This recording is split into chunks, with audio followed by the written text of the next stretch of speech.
Excellency embarked on a career in broadcasting, working in the US, both in DC and New York, before returning to Africa. For over 16 years, she led communications and marketing at South African Broadcasting Corporation, overseeing strategy, partnerships, and stakeholder engagement. Since assuming her diplomatic post, Her Excellency has prioritized economic diplomacy, strengthening Zambia-UK relations, promoting foreign investment into Zambia, and amplifying Zambia's role in global conversations around climate, development, and governance.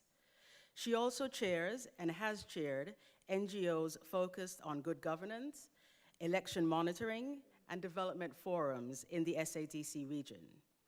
A global communicator at heart, Her Excellency uses her rich media background to project Zambia's narrative abroad with a strong belief that the art of persuasion and storytelling remain central to diplomacy. Ladies and gentlemen, please welcome Zambia's High Commissioner, Macenue Mazoka, to the podium.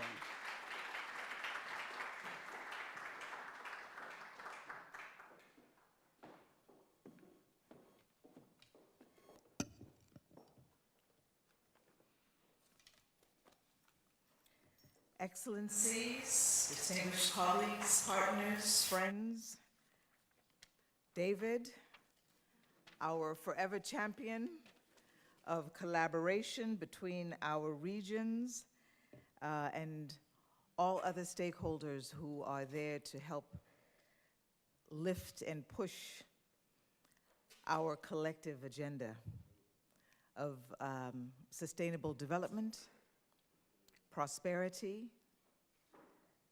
and just strong people-to-people skills, people-to-people engagements.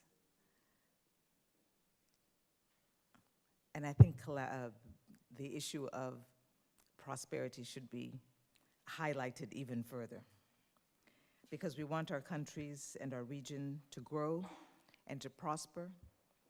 We want to invest in our areas of the world in the ways in which we invested, perhaps not voluntarily, in the creation and development of other areas of the world. So I think it's our time. It's our time to come together. It's our time to collectively grow as partners in that regard. It's a privilege to stand here and provide just some insights in our shared vision, or what could be our shared vision, what is our shared vision, and perhaps some insights into Zambia's role and the opportunities that we have to engage. Now, I believe there should be a presentation.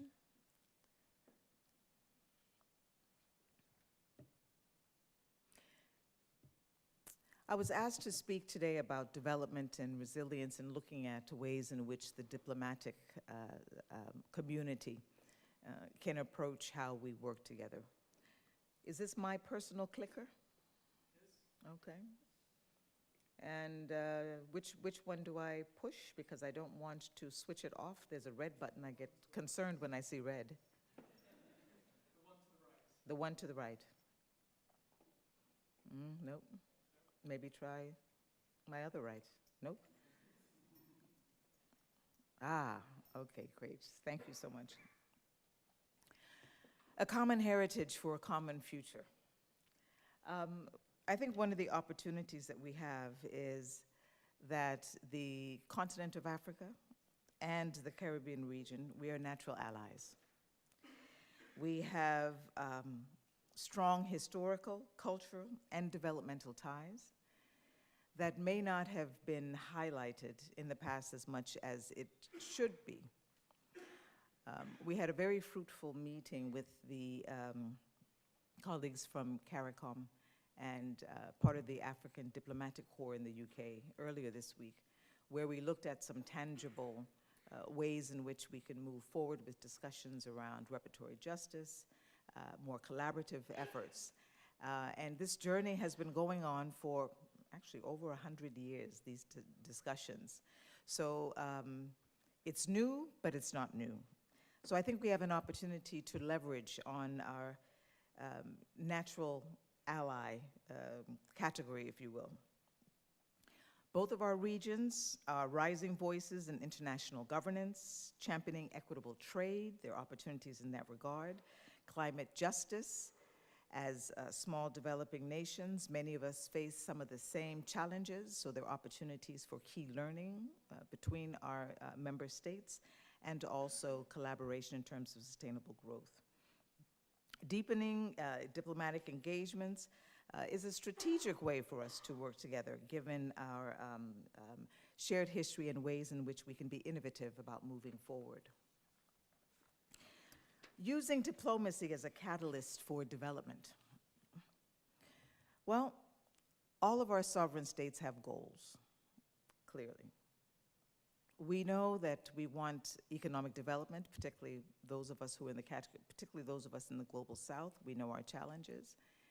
And because there are so many concentric circles where there is clear alignment, and the engagements more recently that have been happening between CARICOM and the African Union, I think we're getting to a solid place of having an action plan to move forward, particularly from a diplomatic framework is what I'm referring to. Because once we have a concrete pathway, concrete agreements, it makes it easier for states to engage on a more formal basis. People to people, that can always move. And that's why I think in terms of people to people, there are also opportunities in that regard. But from a diplomatic framework, I think we're at a point now where since there is more formality, there are stronger opportunities that fall under the framework of modern diplomacy.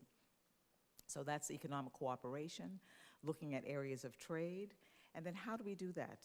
You know, how do we ensure that we have policies that are in place, that we have agreements between countries that make it easier for us to work more closely together? And that requires solidarity.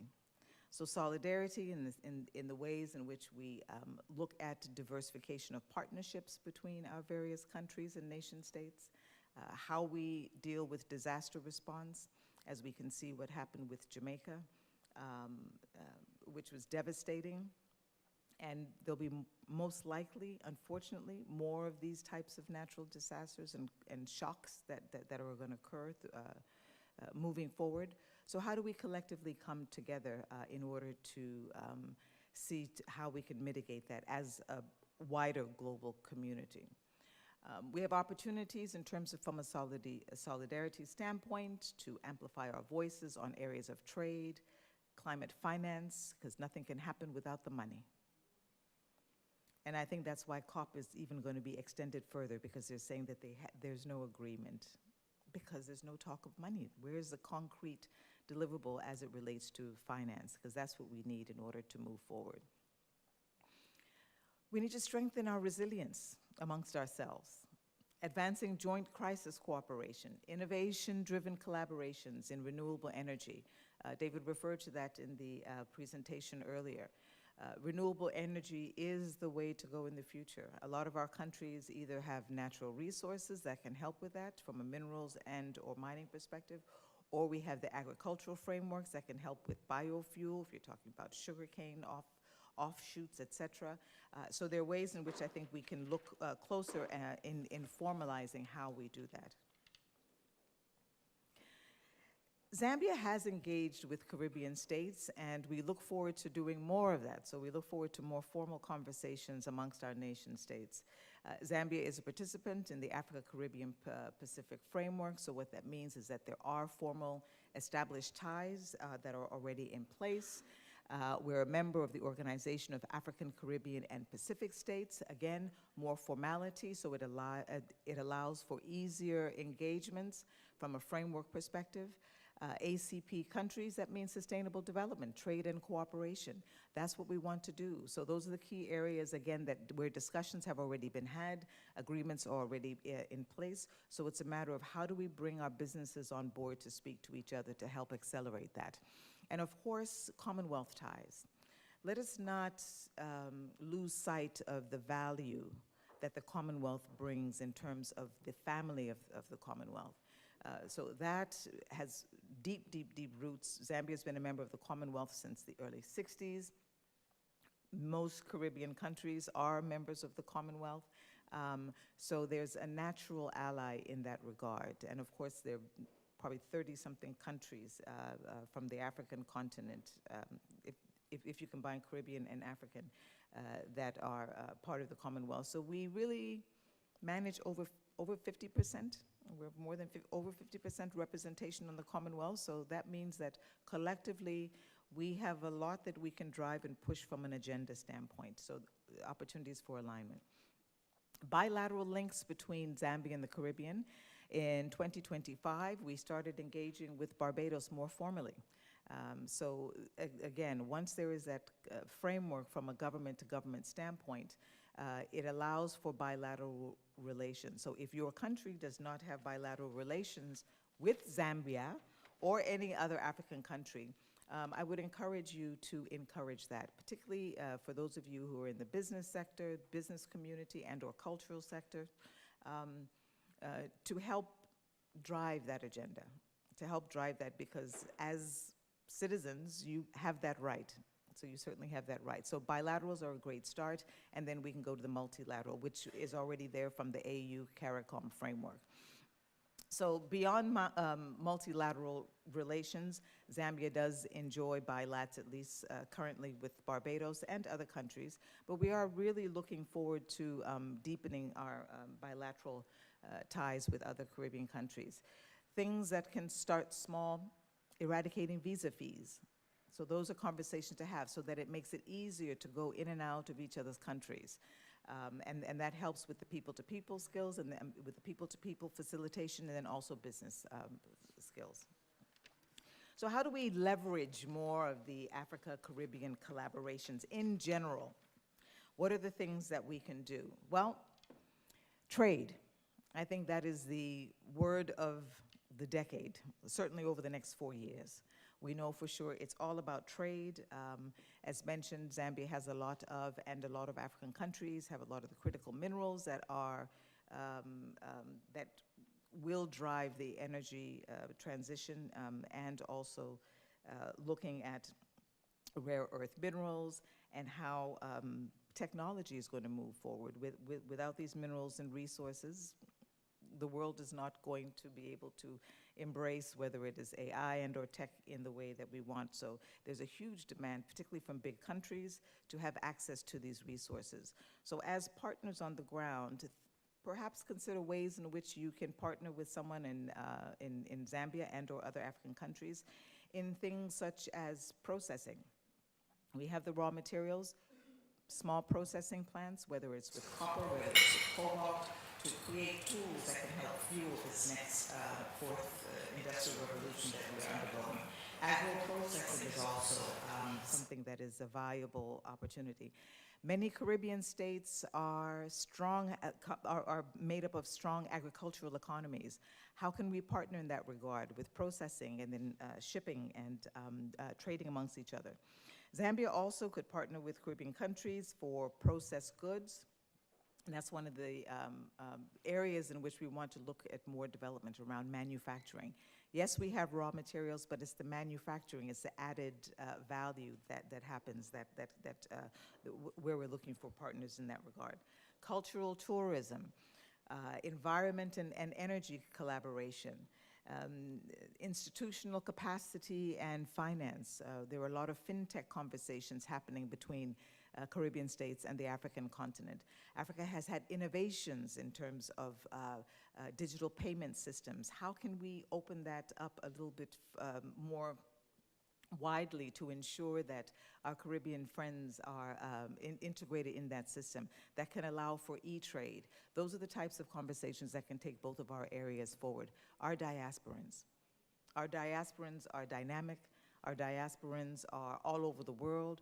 Our diasporans have money. And so we want to leverage what their resources are and what they have in terms of from an investment standpoint. And now my clicker is not working. Oops, pardon me. Through our strategic alliances, I think I had mentioned some of these before, trade diplomacy, investment partnerships, people-to-people diplomacy, financial cooperation, knowledge diplomacy. What do you know? What skills can we share amongst each other? Zambia's experience in terms of from an economic diplomacy framework, just to give you a sense of how we are looking at our current economic diplomacy. It's really all about economics. How do we drive investment into the country? That is our key focus area. We are a member of COMESA. We are a member, as mentioned, of the Commonwealth, AU. So there's structures in place. We have partnerships with AFCTA. The Africa Continental Free Trade Area is a great opportunity for partners who come on board, because what does that do?